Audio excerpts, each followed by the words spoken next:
لیکن جو بھی تھا مجھے قبر کھودنی تھی اور لڑکی کو باہر نکالنا تھا۔ میں نے ایک بار پھر سے اپنے اندر ہمت جمع کی، لیکن جیسے ہی قبر مکمل طور پر کھلی تو مجھے ایسا لگا جیسے میرے پیروں تلے سے زمین سرک گئی ہو، کیونکہ قبر میں ایک پیدا ہوا بچہ پڑا تھا اور وہ لڑکی نڈھال سی قبر میں پڑی تھی۔ مجھے یہ سمجھنے میں ایک لمحہ بھی نہیں لگا کہ وہ لڑکی حمل سے تھی اور اس نے قبر میں بچے کو جنم دیا تھا۔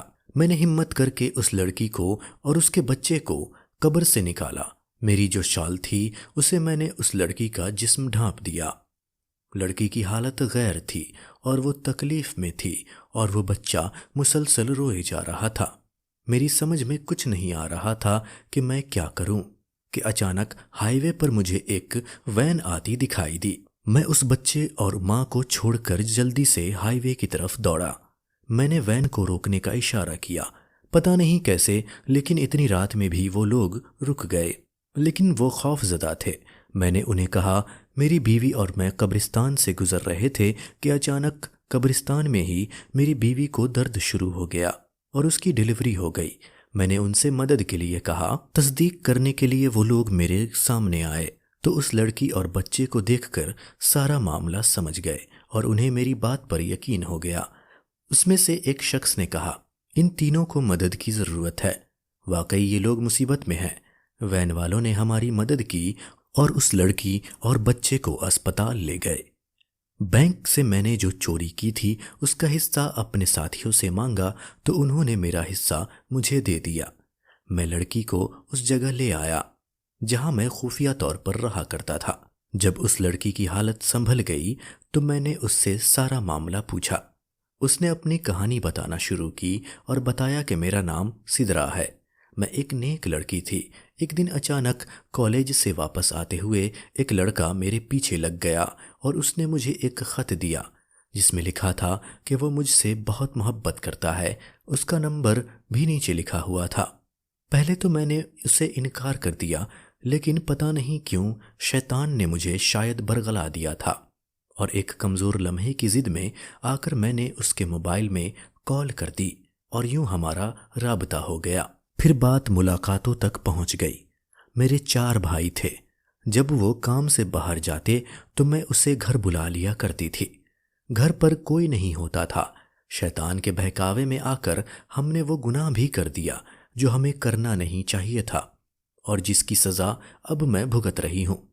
جب اس لڑکے کا ناجائز گناہ میرے پیٹ میں پلنے لگا تو میں نے اس بات کا ذکر اپنی خالہ سے کیا۔ میری خالہ نے مجھے بہت باتیں سنائی، لیکن انہیں اپنی عزت بچانی تھی، اس لیے وہ مجھے ڈاکٹر کے پاس لے گئی، لیکن پانی سر سے اوپر گزر چکا تھا۔ ڈاکٹر نے کہا اب حمل ضائع نہیں ہو سکتا ورنہ لڑکی کی موت ہو جائے گی۔ میں نے اس لڑکے سے رابطہ کیا اور کہا کہ اپنا رشتہ میرے گھر بھیج دے، تو آگے سے اس نے کہا کہ یہ بچہ نہ جانے کس کا ہے اور میں اس پر الزام لگا رہی ہوں اور مجھ جیسی بد کردار لڑکی سے وہ شادی نہیں کرے گا۔ اب معاملہ سنگین ہو چکا تھا۔ میری خالہ نے کہا اگر تمہارے بھائیوں کو اس بات کا پتہ چل گیا تو تم جان سے جاؤ گی۔ خالہ نے میرے بھائیوں کو میری بیماری کی جھوٹی کہانی سنائی اور کہا کہ وہ مجھے اپنے ساتھ لے جا رہی ہے۔ میرے بھائیوں نے کہا کہ یہ ہمارا کھانا وغیرہ بناتی ہے، ہم کیسے اس کے بغیر گزارا کریں گے؟ ہم دن کو کام پر جاتے ہیں، پیچھے سے یہ گھر سنبھالتی ہے۔ خالہ نے کہا یہ بیمار ہے، تم لوگ شادی کر لو اگر کام والی ہی چاہیے۔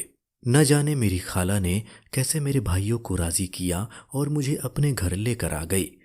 خالہ کے گھر میں ان کی بیٹی اور بیٹا رہتا تھا۔ انہیں ساری کہانی مجبوراً سنانی پڑی۔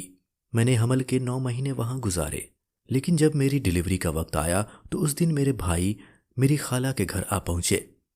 انہیں نہ جانے کیسے خبر ہو گئی تھی، وہ مجھے گھسیٹتے ہوئے واپس گھر لے گئے اور پھر یہاں قبرستان لے آئے اور مجھے زندہ دفن کر دیا۔ جب مجھے قبر کے اندر دفن کر دیا اور میرا دم گھٹنے لگا تو میں چلانے لگی اور میں اللہ کی مدد مانگ رہی تھی۔ میں تکلیف میں رو رہی تھی۔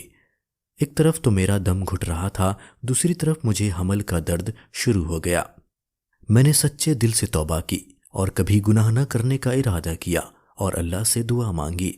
میں نے کہا میں نے روزے رکھے، نماز پڑھی، تہجد پڑھی، اور میں گمراہ ہو گئی۔ اے میرے رب، مجھے آخری موقع دے دے، مجھے اس قبر سے نکال دے، میں ساری زندگی کوئی گناہ نہیں کروں گی۔ اگر میری کوئی نیکی تجھے پسند ہو تو اس کے بدلے مجھے آج یہاں سے نکال دے۔ میں اس وقت جانتی تھی کہ آدھی رات کو قبرستان میں کوئی بھی مجھے بچانے نہیں آئے گا، لیکن اس وقت اللہ کو میں نے دل سے پکارا تھا۔ میرا یقین کامل تھا۔ ان لوگوں نے قبر میں زیادہ مٹی نہیں ڈالی تھی۔ اس کے بعد تم آ گئے۔ تم نے پہلی کوشش میں ہی میرے لیے ہوا کا راستہ کھول دیا تھا۔ ایک پل کو مجھے لگا کہ میرے بھائی واپس آ گئے مجھے نکالنے کے لیے، کیونکہ ان کے سوا قبرستان میں اس وقت کوئی بھی نہیں تھا۔ لیکن پھر میرا دماغ کام کرنا چھوڑ گیا، کیونکہ بچے کی پیدائش کا وقت آ گیا تھا۔ کتنی عجیب بات ہے، میں یہ سوچ کر حیران ہوں کہ میرا بچہ کیسا بچہ ہے جس نے اپنی پہلی سانس قبر کے اندر لی۔ لوگ دنیا میں آتے ہیں اور اپنی آخری سانسوں کو پورا کرنے کے بعد قبر میں جاتے ہیں، لیکن اس انوکھے بچے کی زندگی کی شروعات ہی انوکھی تھی، جس نے زندگی کی پہلی سانس قبر کے اندر لی تھی۔ میں نے اللہ سے وعدہ کیا تھا کہ میں کوئی گناہ نہیں کروں گی اور اپنے تمام گناہوں کی معافی مانگتی ہوں۔ ہم اپنے رب کو بھلا دیتے ہیں، گناہوں میں لگ جاتے ہیں، لیکن وہ ہمیں نہیں بھولتا ہے۔ میں تہجد گزار لڑکی تھی، خوب عبادت کیا کرتی تھی، لیکن میں بہک گئی اور اپنے رب کو بھول بیٹھی تھی۔ لیکن دیکھو تو صحیح، اللہ نے کس طریقے سے میری مدد کی، اور آج میں سوچ رہی ہوں کہ کیسے میں نے اپنے اتنے مہربان رب کی نافرمانی کی تھی، اس شخص کی خاطر جو بدکاری کا الزام لگا کر مجھے بیچ راہ میں چھوڑ کر چلا گیا۔ ناصر کہتا ہے، سدرا اپنی کہانی سنا کر پھوٹ پھوٹ کر رونے لگی، تو میں بھی سوچ میں پڑ گیا کہ یہ تمام واقعہ میرے لیے بھی بہت ہی عبرتناک تھا۔ میں بھی اس واقعہ کا حصہ تھا۔ اسی وقت میں نے بھی گناہوں سے توبہ کر لی اور سدرا سے شادی کا فیصلہ کر لیا۔ سدرا سے شادی کا فیصلہ صرف میں نے اپنے اللہ کو راضی کرنے کے لیے کیا تھا، تاکہ اللہ میرے گناہ معاف کر دے۔ آج میں علم رکھنے والا بندہ ہوں، میں نے اسلام کے بارے میں بہت کچھ جانا ہے، اور میری بیوی عورتوں کو درس دیتی ہے، اور ہم خوشحال زندگی گزار رہے ہیں۔ آج محسوس ہوتا ہے کہ زندگی میں ہر طرف نور ہی نور آ گیا ہے۔ تو دوستو، یہ ویڈیو آپ کو کیسی لگی کمنٹ باکس میں لکھ کر اپنی رائے ضرور دیجیے۔ اگر آپ نے ابھی تک ہمارے چینل کو سبسکرائب نہیں کیا ہے تو اسے سبسکرائب کر لیں اور بیل آئیکن بھی دبا دیں۔ آج کے لیے بس اتنا ہی، ملتے ہیں آپ سے اگلی ویڈیو میں، تب تک کے لیے اللہ حافظ۔